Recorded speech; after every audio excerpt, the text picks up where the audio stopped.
Hey YouTubers, this is Tom. Welcome to TSJ 101 Sports. We're going to be talking about the WWE event Hell in a Cell that is coming up on Sunday night from San Antonio, Texas. Be sure to subscribe to our YouTube channel so you don't miss any content that we post. Also be sure to like or comment on the video, and you can follow us on social media, either Twitter, Instagram, or Facebook by following any of our accounts. So right off the bat, I guess we'll get into the New Day and the Smackdown Tag Team Championship match. They'll be taking on Rusev Day, a battle of the days, if you will. I don't know if many of you know this, but this match actually got moved to the kickoff card, which doesn't mean a whole lot. Basically, the only difference is that it's going to be airing roughly an hour, 30 minutes before the 8 p.m. scheduled show start time. The other thing that it means is that New Day and Rusev Day, they're just not going to get paid the same as wrestlers or superstars on the main card will.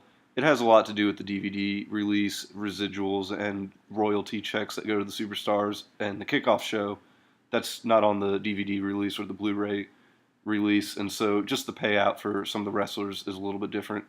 But New Day, they're going to be defending their SmackDown Tag Team Championships against Rusev Day. I think this was a match everyone pretty much wanted to see. These are two of the more over, if you will, stables in WWE right now. I mean, Rusev Day has Aiden English, Rusev, and Lana, and then New Day has Kofi Kingston, Xavier Woods, and Big E. So they are stables in that regard. They're a little bit more than a tag team. They're considered a stable since there are three or more members in the group. But the trick here is that this match could really go either way because of what could happen with either team could really shape their persona moving forward. So, for instance, if New Day wins this match, then what happens to Rusev Day? What was the point of putting him in this match to begin with? I think a tall tale sign was that Aiden English did not turn on Rusev at SummerSlam. And so with that said, WWE probably wanted to see what they have with Rusev Day. So it would almost kind of defeat the purpose of putting Rusev Day in this match if WWE didn't want to go all the way with them, which would indicate that they are going to win the WWE SmackDown Tag Team Championships.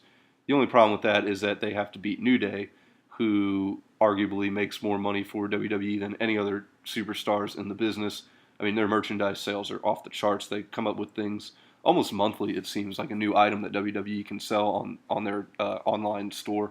So they are really somewhat of a cash cow for WWE, but that doesn't necessarily mean that New Day has to have the championships.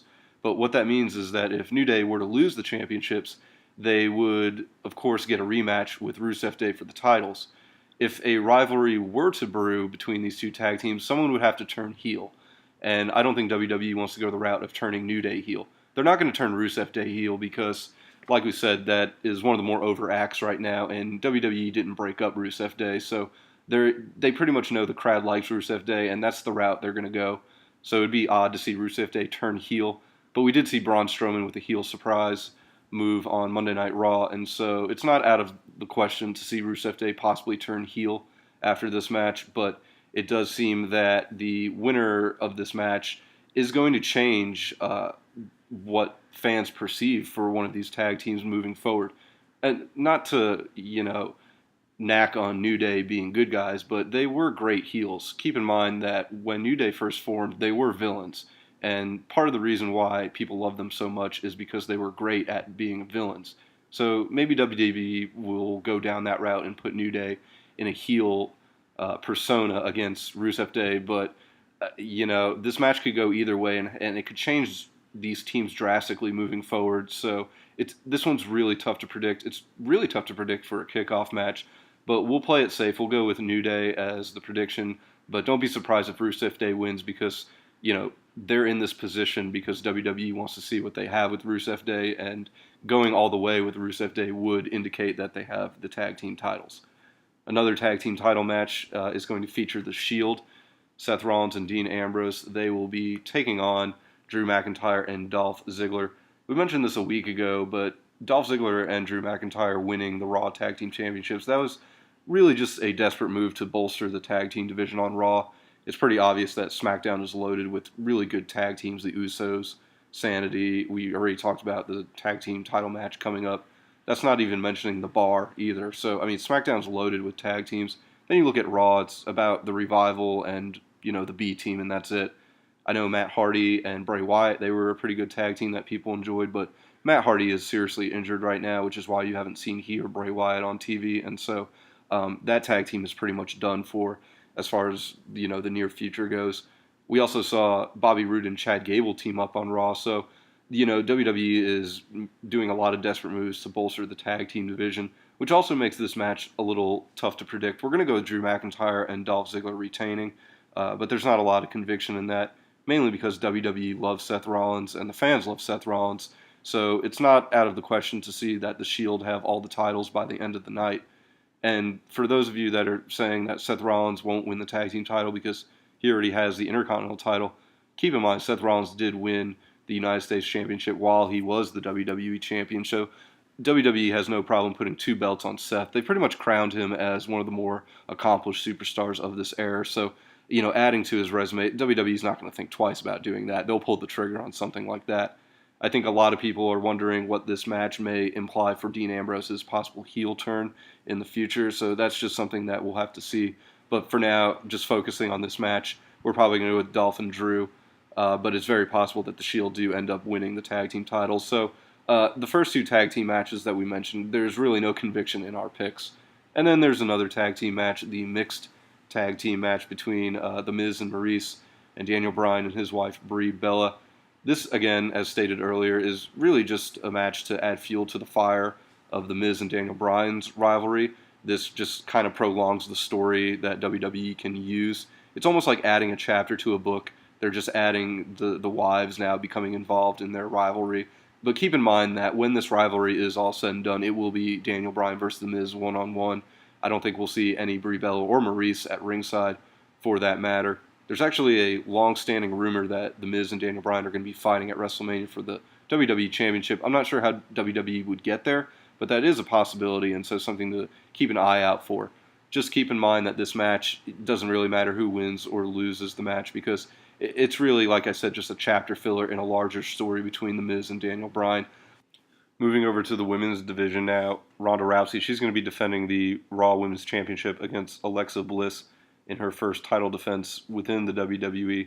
I don't think a lot of people expect Alexa Bliss to win this match. This might be as safe as a pick as any to have Ronda Rousey win her first title defense. It's also not a good idea on WWE's part to have Ronda Rousey's first title defense a loss, considering they want to build Ronda Rousey up. It's probably one of the more dominating females in WWE history. It doesn't make sense at all for Alexa Bliss to win this match. I know there's a match leak out there as well for the women's pay-per-view at Evolution, Ronda Rousey versus Nikki Bella. This is something we talked about actually last week during our Raw recap. We expected a Nikki Bella heel turn. I actually thought it would take place in about a month and a half, but it's probably going to take place a lot sooner due to the fact that WWE is probably going to make the announcement of Ronda Rousey versus Nikki Bella. Now, it's very possible that Nikki Bella doesn't turn heel and WWE makes the announcement, and Ronda Rousey and Nikki Bella just have a fun little feud, but Nikki Bella's been a heel before, and she's actually pretty physically good in the ring. She's a physical threat in the ring, and so, Nikki could hold her own as a heel against Ronda Rousey, and so if WWE really wants to make this mean something in terms of the story, they will have Nikki Bella turn on Ronda Rousey sometime on Raw, I would imagine. I know ticket sales aren't that great for Evolution right now, so perhaps making it official that Ronda Rousey is going to fight, you make that known sooner rather than later, then perhaps you can promote the event as a whole. Gives you a little bit more time to make more money because, again, ticket sales are not doing that great. So, announcing Ronda Rousey at an event, that will only enhance ticket sales. She is one of the most dominating female athletes of all time, and people want to pay to see her. Going to the other side, SmackDown, that is, in the women's division, you had Charlotte Flair. She will be defending her SmackDown Women's Championship against Becky Lynch. I know a lot of people see Becky Lynch as the hero in this story. That's just not the way it's going to go with WWE. Again, Becky Lynch is the one who attacked Charlotte, and all Charlotte did was win matches. And you can't really turn that into a bad person. I mean, it's kind of the name of the game in WWE is to win matches. And so I know a lot of people don't think Becky is the heel, which is totally fine. If, you think Becky is the good person in this story, that's whatever, that's cool. But just know WWE is going to continue to portray Becky as the villain. So, if you're on Team Becky, just that's something you're going to have to live with and accept moving forward. I don't expect a title change here, but I'm completely okay with it. I mean, Becky Lynch deserves a championship. I think everybody in the WWE would agree with that in the fan base and backstage as officials. But Charlotte Flair, it does seem very likely that Survivor Series we're going to be seeing Charlotte Flair versus Ronda Rousey, something similar to last year where the champions faced off. It seems each and every year the WWE is making it known that this is their version of the All-Star game where both brands will compete against one another. And so it only makes sense that you want to have Charlotte and Ronda Rousey as your champions for Survivor Series. Keep in mind, Survivor Series is in November, and it's going to be coming around the corner sooner rather than later. So it just makes life easier on the writing staff and creative backstage for Charlotte Flair to hold the belt rather than for it to go back and forth between her and Becky. It is very possible that Ronda Rousey does face Becky at Survivor Series if WWE goes the All-Star Game route with Survivor Series, but again, it does seem more likely that Charlotte Flair is going to be defending, or not defending, but rather just facing Ronda Rousey. If you remember a year ago, Jinder Mahal was the WWE champion, and he was going to be facing Brock Lesnar, but the dream match was Lesnar versus AJ Styles, and so WWE made the title change switch, and it just seems that it would be more of a burden on the writing staff to put the belt on Becky than back on Charlotte if they wanted to do Charlotte Flair versus Ronda Rousey for Survivor Series. So, with that said, I don't think any title changes are going to happen in the women's division for either show. Let's move now to the WWE Championship match. This is going to feature one AJ Styles, who is the WWE Champion, taking on Samoa Joe. And as we talked about last week, this has gotten really personal, this rivalry, so it's kind of a surprise that it hasn't been put inside the cell. Now WWE could do something impromptu where they send out a mass text on social media on Sunday, or even during the show, Paige, as a GM, decides to put this match in the cell at the request of AJ for Joe stalking his family. I mean, there's numerous different possibilities WWE could go in terms of making this match a Hell in a Cell between now and when it actually kicks off. I mean, they could honestly make it a Hell in a Cell match while AJ and Joe are standing in the ring, and all of a sudden the cell lowers. So there's a lot of different impromptu possibilities for this rivalry. Again, it just seems kind of odd that at this event, Hell in a Cell, a rivalry between two guys who have been friends forever, now they're going after each other's family, and, it's for the WWE title. It would only make sense to be put in the cell, but, that's just something that time will tell and something that we're just going to have to see and wait. But AJ Styles is the champion right now, and it seems likely he's going to walk out as champion. I know we mentioned this last week. It does seem likely that WWE is going to go with an AJ Styles versus Randy Orton feud in the near future. You would have to assume that the championship's going to be involved. I mean, it doesn't need the championship, but if AJ's the champion and Orton's going to go after the championship, it only makes sense to, keep the belt on AJ and have him feud with Randy. I know a lot of people want to see Joe win, including myself. Joe just deserves the belt. He is one of the most veteran-minded wrestlers on the entire roster, and it really shows in his promos and even in his matches. I think a lot of people forget how good he was in his rivalry with Brock Lesnar a year ago and put on a heck of a match at Great Balls of Fire. And that entire feud Joe had with Brock Lesnar when he choked out Paul Heyman, that actually got him a ticket to SummerSlam. The original plan for WWE was to have Roman Reigns face Brock Lesnar and Braun Strowman in a triple threat match, but Samoa Joe had such a good rivalry with Brock Lesnar during the Great Balls of Fire month that WWE just said, what the hell, and they decided to put Joe in there. So, Joe is more than capable of holding his own, as you, I'm sure, could tell from the current storyline with AJ Styles.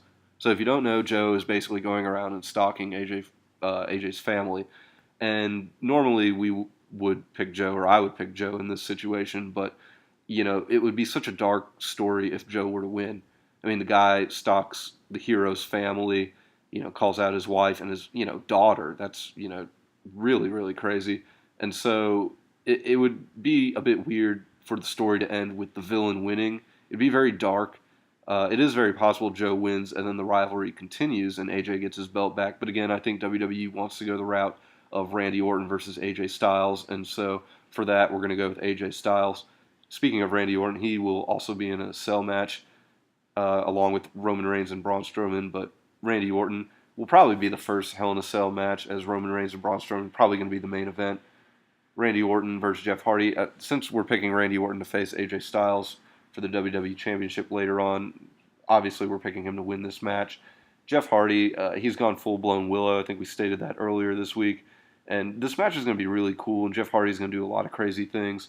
He might, even do a swanton dive off the top of the cell, and knowing Jeff Hardy and knowing Randy Orton, miss. That's, doubling down on a pretty specific thing to happen, but it only seems likely that Jeff Hardy's going to find a way to climb the top of the cell and do something crazy by jumping off of it. It only makes sense. Randy Orton, though, I think is the sure winner here. He's been in a ton of Hell in a Cell matches, this being Jeff's first, and, of course, beating a dead horse here, but Randy Orton versus AJ Styles just seems to be on the agenda in the near future for WWE booking. Going to the final Hell in a Cell match, this one's actually very, very important. Roman Reigns versus Braun Strowman. Braun Strowman using his Money in the Bank cash-in to, get this match, but a little bit more on that in a minute. Stipulation added on Monday Night Raw, Mick Foley will be the special guest referee. This kind of makes sense if you were going to have a referee, kind of contain these two guys. You probably want somebody who has been in a ton of these matches, and Undertaker's not just going to show up and referee a match, so Mick Foley is, a very good candidate for that. So Braun Strowman, he technically cashed in his Money in the Bank contract to get this match, but something to keep an eye on is the Money in the Bank briefcase itself. The briefcase has not been seen on TV since Braun Strowman gave it to Baron Corbin. Now, Braun Strowman's exact dialogue was, make sure this briefcase shows up to Hell in a Cell. So a lot of people took that as Braun implying that this is my Money in the Bank cash-in. Keep in mind, Braun Strowman just handed his briefcase to Baron Corbin. There was never a point on Monday Night Raw in the past few weeks where Baron Corbin requested Braun Strowman's cash-in. So it's very likely and very possible that WWE will pull a fast one on everybody at Hell in a Cell and see Baron Corbin walk out as Universal Champion. Again, Braun Strowman handed Baron Corbin the briefcase that Baron Corbin never asked for. His specific words of dialogue were, make sure this briefcase shows up to Hell in a Cell. So Baron Corbin, as GM, could easily come out right after this hellacious match at Hell in a Cell with, of course, a special guest referee, so shit's going to be crazy already. But with a special guest referee like Mick Foley, anything is possible. So Baron Corbin could come out with the briefcase, and as GM, he can pretty much do whatever he wants. Keep in mind, he is the acting general manager of Raw, so he has power over everybody. He could cash in the briefcase, say, you know what, Braun Strowman gave me this. I made the match at Hell in a Cell without the Money in the Bank contract, so it's now mine. And since I'm GM, this all stands. And then Baron Corbin wins the championship. I know it's a stretch, but it is a series of events that took place on Raw where Braun Strowman handed Baron Corbin the briefcase, specifically said, bring said briefcase to Hell in a Cell. And, Baron Corbin is, he's a wrestler, and so if you're a wrestler and a general manager, the first thing you should be thinking of is, how do I get the championship? And so with those three things, it seems that that is a possible outcome. But let's put all of that on the back burner for now and go with Braun versus Roman, assuming nothing crazy like that hits the fan. Roman Reigns seems like the likely man to walk out as champion. Braun Strowman, I think a lot of people do like Braun Strowman. I actually heard somebody compare Becky Lynch to Stone Cold Steve Austin, which isn't a bad comparison, but I think Braun Strowman fits that bill a little bit better. Think of Stone Cold Steve Austin. Everybody loved him. He went around beating the crap out of people. Nobody could do a damn thing about it. That's pretty much what Braun Strowman is. People love Braun Strowman. I mean, the one episode where Braun Strowman threw Sin Cara through a Christmas tree, that is pretty much what sold me on Braun Strowman being destructive and unstoppable. Also, the glass shattering from Stone Cold's music. It's very similar to Braun Strowman's with his name being shouted at the beginning of his music. So, there are parallels between Braun and Stone Cold a little bit, which is kind of a reason alone to give him the championship. But, Vince is very high on Roman Reigns, so it seems very unlikely that the championship will change hands, especially since it took Roman so long to get it. I mean, the guy was targeting Brock Lesnar for about a year and a half and then finally got the belt. It would be kind of anticlimactic from a story standpoint to see Roman lose the belt so quickly, even though I know the WWE Universe wouldn't mind if Braun did win. But I think Roman Reigns is a sure bet to win, but if WWE wanted to really do something crazy, they would do the Baron Corbin route of taking Braun Strowman's briefcase and cashing it in himself. Keep in mind, Baron Corbin won Money in the Bank a year ago as well and failed on his cash-in. So this would be somewhat of a redemption story in the eyes of Baron Corbin. You know, that's kind of what a good villain does, is they think they're right even though they're wrong. And that would be Baron Corbin to a T if he were to pull this off on Sunday night. So again, it's kind of unlikely that Baron Corbin walks out Universal Champion, but don't be surprised if it does happen, and you did hear it first. So that is going to do it. Again, be sure to subscribe to our YouTube channel to be sure to get all of our content WWE related and other sports that we cover. Thank you guys so much for listening. Hope you enjoyed the video, and enjoy Hell in a Cell. Good night.